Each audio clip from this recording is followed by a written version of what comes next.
Okay,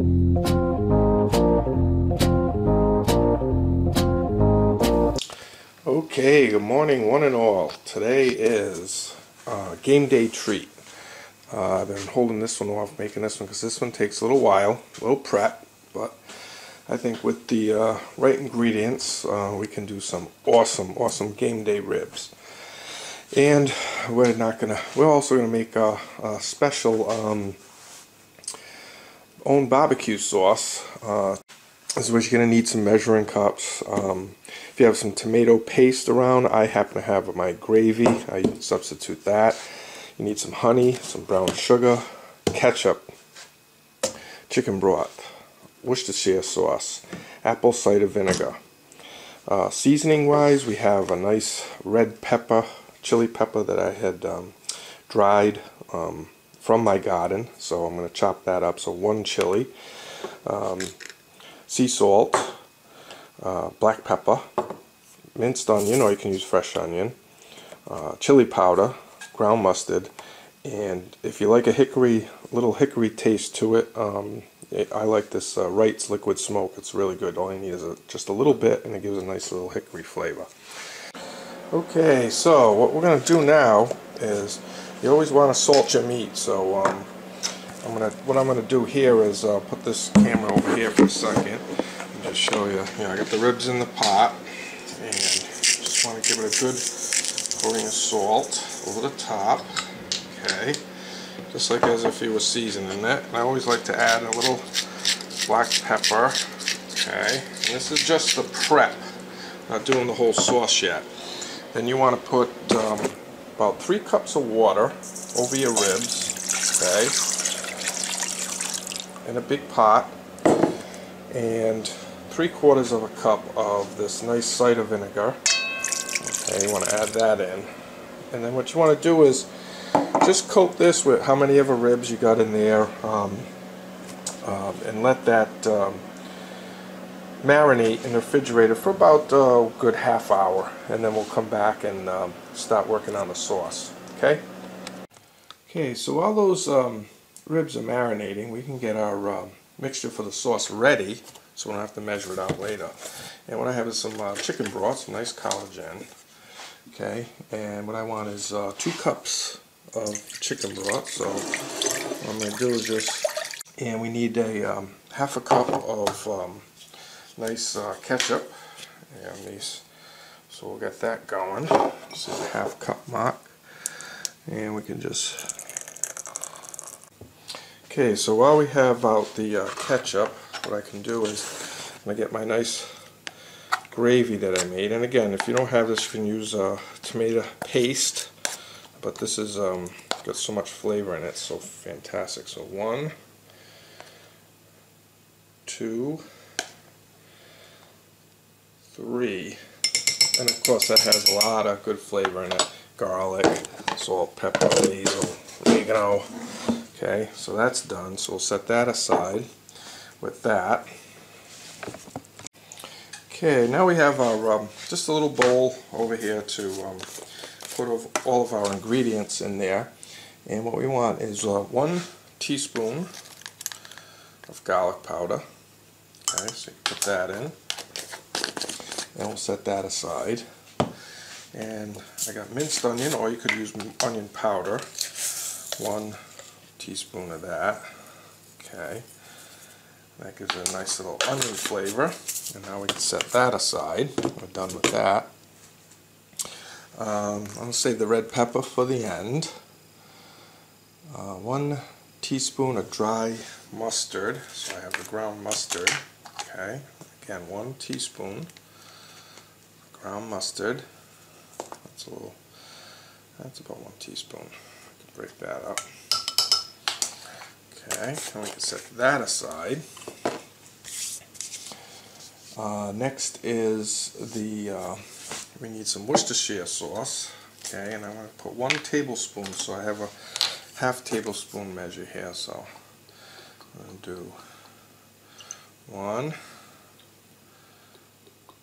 half I should say, and a whole. So there's 1 tablespoon of Worcestershire sauce. And we can set that aside. Okay. Next we have 1 teaspoon of chili powder. So we got the chili powder. And we have our teaspoon measure. This is 1 teaspoon. Okay. And put that in the bowl. Okay. Now we can set that one aside. And that's basically it, except now we got the smoke. Okay. And what I do is I just put 1 little capful, and that's probably about a half a teaspoon, into that mix. Oof, wow, does that smell like hickory? Okay, and that can go aside. And now we have our nice fresh pepper, okay, from the garden. I'm just going to crush that up. So, and I'm just going to add that to the mix. Oh yeah, smell it. That's hot. So that's just to give it a little zip, a little flavor, a little tang. Okay, so that's what the sauce. Not too much to it. A lot of flavor in there, and that's all going to come out when we make it. Okay, so while we have our mixture out and we're waiting for those ribs, I'm going to add about a teaspoon salt, pepper to that mix, and old ground X pepper just for flavor. Because again, a lot of nice flavor in salt and pepper. Okay, we'll set that aside, and we'll get 1 cup of brown sugar and a half a cup of honey. So that's going to make the nice sauce for the ribs when we baste it. Now we can set that aside. So we have everything ready to go.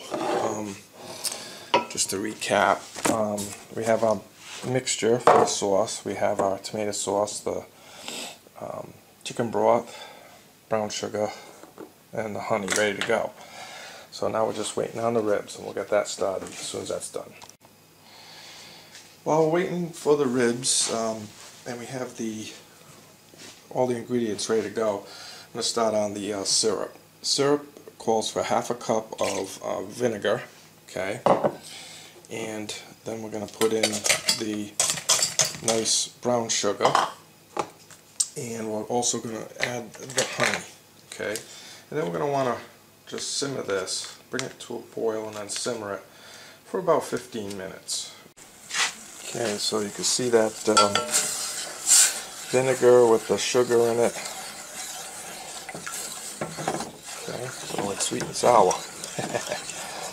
Shows you exactly what it is. And the honey in there. Okay. Well, like I said, we want to have that.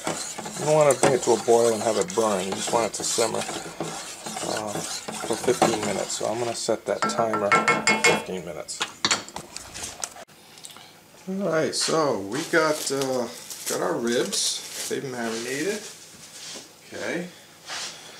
And we just want to, you don't have to pat them dry or anything. You can just put them in, I'm going to put them in this nice pot. You can see that. You don't need a big giant pot. You could keep them in a smaller pot. Then you're going to actually put this nice chicken broth over the top. If you don't have chicken broth, you can replace it with beef broth. Okay, and while we're at it, we're going to add our dry ingredients. Okay, a little spatula for that. And just pour it right over, and don't worry, it's all going to mix when it starts to cook. And we'll be turning it, mixing it.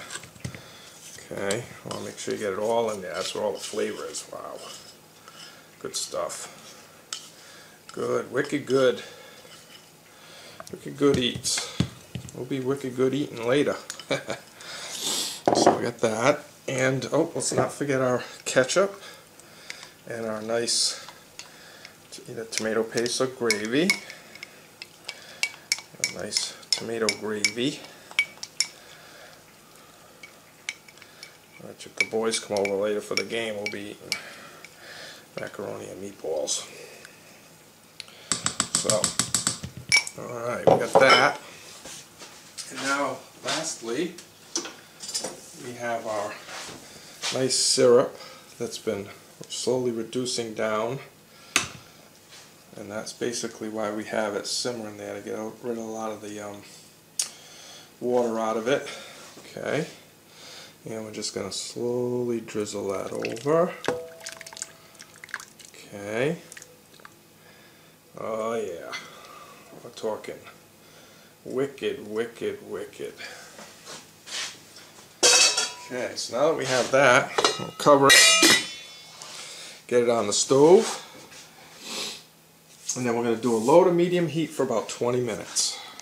Okay, I'll give you a shot of what this looks like while it's cooking.